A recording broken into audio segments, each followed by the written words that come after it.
इनका नाम राम होगा।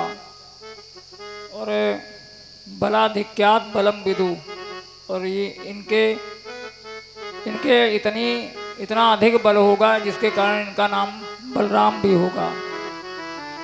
तो दो जो यशोदा थी वो कहने लगी कि रोहिणी से कहने लगी कि बहन, बाबा जी तो एकदम असली हैं, इन्होंने तुरंत पहचान लिया। और कहने लगे कि बाबा जी, हम अपने दोनों बालकों में किसी को ऐसा नहीं समझते हैं कि ये इनका है, ये वो हमारा है, दोनों हमारे ही हैं। तो अब यशोदा माता कहते हैं कि अब आप इस छोटे वाले का भी नाम बता दो। तो गर्गाचार्य जी कहते हैं कि इनके नाम तो बहुत हैं, इनके तो इतने नाम हैं, इनके गुण कर्मों के हिसाब से इनके अलग अलग नाम हैं। इनके विष्णु सहस्त्र नाम है और गोपाल सहस्त्र नाम है। इनके कर्मों के हिसाब से इनके नाम पढ़ते जाएंगे। फिलहाल हम इनका नाम कृष्ण रख के देते हैं। तो माता यशोदा कहते हैं कि महाराज कोई अच्छा सा नाम बताते। बोल दे कि नहीं, ये कृष्ण ही है, अब तुमको जो रखना हो वो रख लेना। तो माता कहती हैं ठीक है, और कहती हैं ये बताओ कि ये बड़े होकर क्या करेगा, कुछ नौकरी करेगा, व्यापार करेगा, या ऐसे ही गैया चराता रहेगा। तो गर्गाचार्य जी कहते हैं कि ये है माता, ये जो बड़ा होएगा तो ये चोरों का सरदार बनेगा।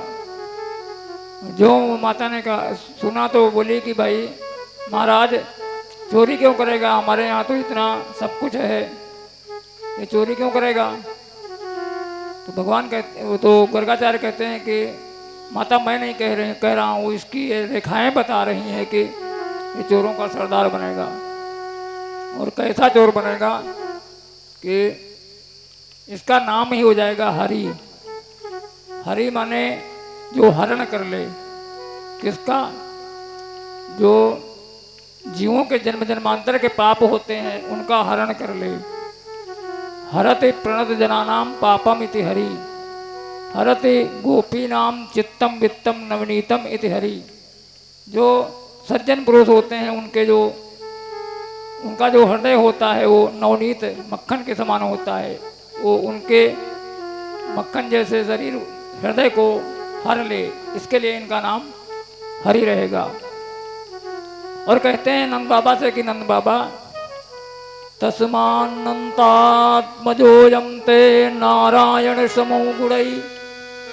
नंद बाबा, ये जो आपका पुत्र है इसके गुण भगवान नारायण की तरह ही हैं, उनसे कोई भी किसी भी प्रभाव या स्वभाव में कम नहीं है। और इसकी रक्षा करना तुम बहुत ही ढंग से। और ऐसा कहकर गर्गाचार्य जी चले जाते हैं। तो अब कन्हैया ने धीरे धीरे सोचा कि भाई माखन तो बहुत खा लिया है, अब थोड़ा जो ब्रज की रज है इसका भी हम थोड़ा स्वाद ले लें। और भगवान ने एक दिन एकांत में मिट्टी को मुंह में रख लिया। तो मिट्टी को मुंह में रख लिया तो और जो दूसरे बालक थे वो जाकर उन्होंने मैया से बता दिया कि भैया इसने मिट्टी खाई है। तो अब जब मैया ने बुलाया इनको और कहने लगी कस्मान मृत मदांतात्मन भवान भक्षितवान रहा। अरे अदांतात्मन, तूने मिट्टी क्यों खाई? अरे कल तक मक्खन खाया करता था, मिश्री खाया करता था, तब मैं कुछ नहीं बोली, और आज तू मिट्टी खाएगा और कल दूसरी वस्तु खाएगा, पुड़िया खाएगा, तो इसके लिए मैं तुझको डांटूंगी नहीं तो तू बिगड़ जाएगा। और ऐसा कहकर उससे भगवान को डांटती हैं। तो भगवान कहते हैं कि भैया मैंने मिट्टी नहीं खाई है और तुम चाहो तो मेरा मुंह देख सकती हो। तो जब भगवान ने इस तरह सफाई दिया तो यशोदा कहती है कि ठीक है अपना मुंह खोलो। तो भगवान कहते हैं कि ठीक। और भगवान ने जो ही मुंह खोला तो भगवान के मुख में जितने भी नदी पर्वत बाग बगीचे आकाश मंडल तारा ग्रह नक्षत्र सभी दिखे तो जो यशोदा माता थी वो चकरा गई और उन्होंने कहा कि भाई ये मेरे बेटे के मुंह में क्या है, लगता है कि पूरा ब्रह्मांड ही आ गया है। ऐसा सोचकर वो आंखें अपनी मीटने लगी और उनको लगा कि शायद मुझको कोई भ्रम हो गया है और या फिर मेरे बुद्धि का मोह हो गया है कि मेरे बेटे में ये सब कहाँ से आ सकता है। तो जब दोबारा फिर देखती हैं तो फिर वही दिखता है। तो मैया कहती हैं कि कन्हैया कहते हैं कि मैया माटी दिखी कि नहीं दिखी। तो मैया कहते हैं कि माटी तो नहीं दिखी, पूरा ब्रह्मांड तुम्हारे मुख में दिख रहा है। और तो कन्हैया कहते हैं कि मैया तुम्हारी लगता है कि बुढ़ापे की आंखें हैं, शायद चौंधिया गई हैं, इसके लिए तुम थोड़ा उनको साफ करो।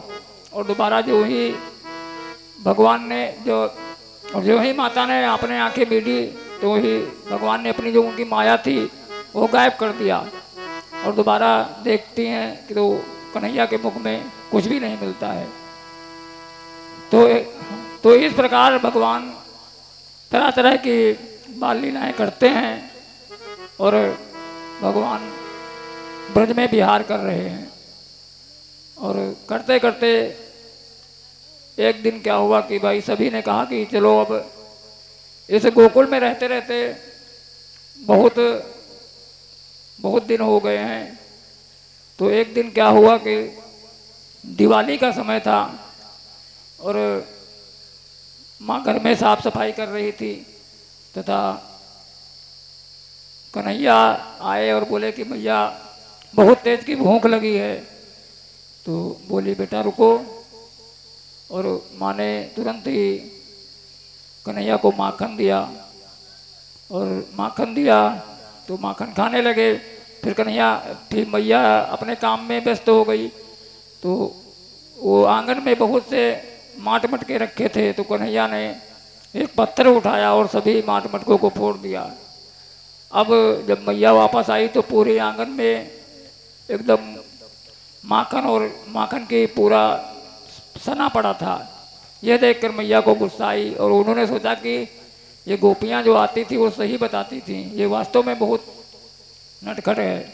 और ऐसा कहकर मैया कन्हैया को जो आंगन में वृक्ष थे अर्जुन के उनके वृक्षों से उनको कन्हैया को उखल से बांध दिया और कहने लगी और तुम इसी तरह बंधे रहो, तुम्हारा यही इलाज है। अब कन्हैया उखल में बंधे हुए मैया से कह रहे हैं कि मैया मुझे छोड़ दे। तो सुखदेव जी कहते हैं कि परीक्षित देखो, संसार को मुक्ति देने वाला खुद अपने मुक्ति की कामना कर रहा है।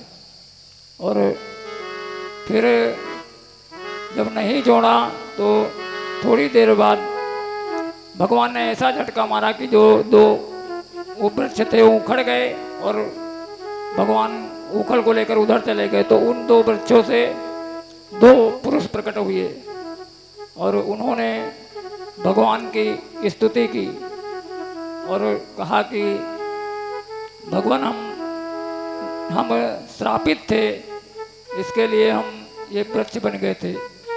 नारद जी ने हमको श्राप दिया था और उसी श्राप के कारण आपका आज दर्शन हुआ और हमको मुक्ति हुई। तो इस प्रकार भगवान ने यमला अर्जुन का उद्धार किया। और अब एक भजन सुनते हैं, फिर इसके बाद आगे की कथा। बोले वृंदावन बिहारी लाल की, बोले श्रीमद् भगवत महापुराण की। लीजिए